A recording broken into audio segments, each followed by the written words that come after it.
Not So Average Builder is brought to you by these great retailers. There'll be promo codes in the description below. Photo Etch kit made by Madworks for the Real Grade Nu, which I just finished. And I've said this many times on my Instagram posts. If you've not built this kit, you are drastically missing out, and you definitely should. So in this kit, you get no instructions, which is unfortunate, but apparently it's a Madworks thing.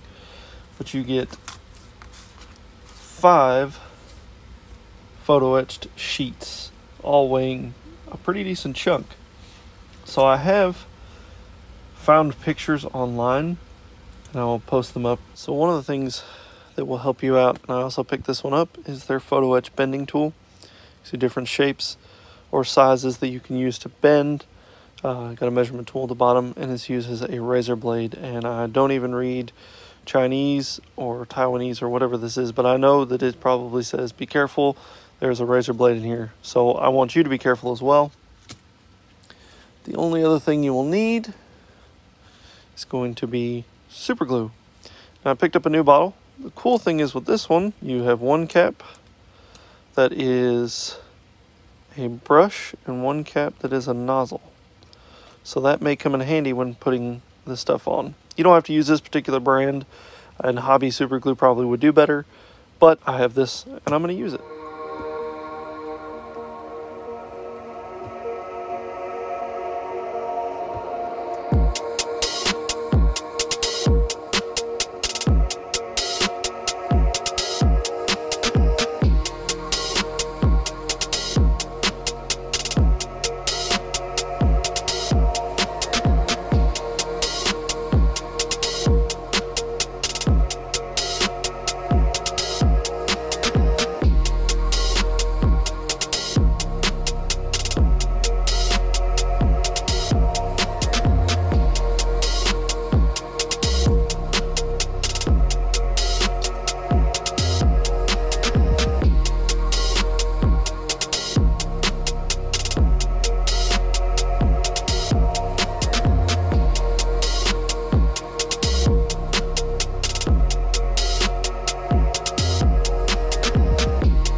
Alright, so that's it. I know this is not the typical video that I do where I kind of show you how to do this or where to do this. It's actually really simple. The only thing you will need is super glue, hobby knife. In some cases it did help me apply them. You don't need this, but it is a great tool. This is a photo etch bending tool, has different sizes. You will need a pair of tweezers. I would recommend a better pair. These have seen their better days and they barely hold on to anything. And you will need your photo etched parts. Now these are not the typical place that I go to either. These are the Madworks RG Nu Photo Etch kit. It's specifically for this kit. There are no instructions. I was able to find pictures online and there are still some things that are in here. This is a painting template for the back of the fin funnels. This is a painting template also. It's a masking template, so you put this over there, spray your stuff, and it is basically a pre-done guide. You can use those for other things. They also gave you painting guides for the shield and for the arm or the shoulder armor, and then if you wanted to, you could even just raise them. And then of course you get your template. Shows what this is, so if you put it on a display stand, you can put that on there and paint that as well. One thing I want to note, if you are going to paint these and you put them on, you're gonna not leave the metal, you want to paint them the same as the kit, you will need something like this.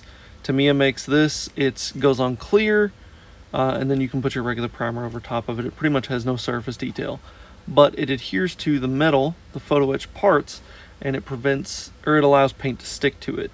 Mr. Hobby makes some, I think it's Mr. Metal Primer as well.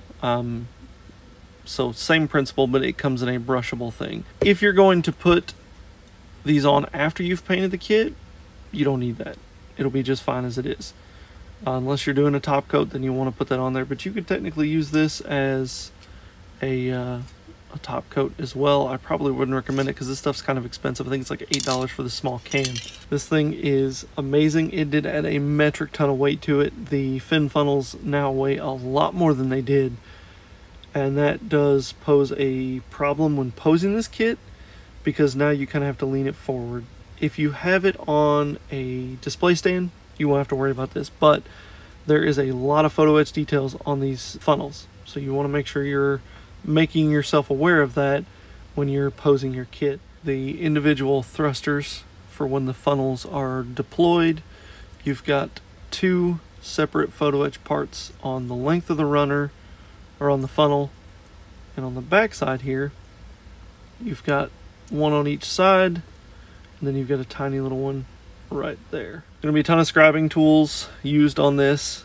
One other cool thing, Adam at USA Gundam Store, you know what this means when you get this sticker, came in clutch with a super secret supply drop, but it's not so secret. Hit me with the USA Gundam branded Mr. Hobby starter chisel, and it comes in a couple of different sizes. I'll show you how to use these because they'll be used on this kit. Also hit me with the Mr. Hobby USA Gundam branded pin vise set, and I told him that I wanted some red colors because he wanted me to try out the new AK Gen 3 paints, and I think that I'm going to use these. I've got a couple of different shades of red and orange.